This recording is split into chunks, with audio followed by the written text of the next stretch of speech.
مرحبا بكم بالأسبوع العربي للبرمجة.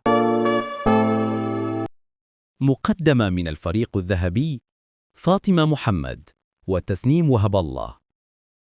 أهداف الفيديو: تعريف المشاهد بأهم المناطق العلاجية في مصر. في سيوة، الناس بتدفن في الرمال الساخنة كعلاج طبيعي.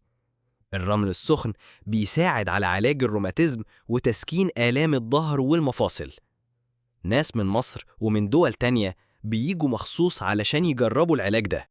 في الواحات البحرية في عيون مياه طبيعية فيها كبريت، الناس بتغتسل فيها علشان تعالج أمراض الجلد والعظام.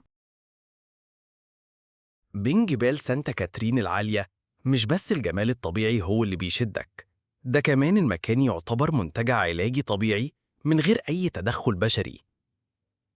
1. الهواء النقي. يتميز الهواء في سانتا كاترين بنقائه الشديد وقلة التلوث، غني بالأكسجين، وده بيحسن وظائف الرئتين ويقلل من أعراض الربو والحساسية الصدرية.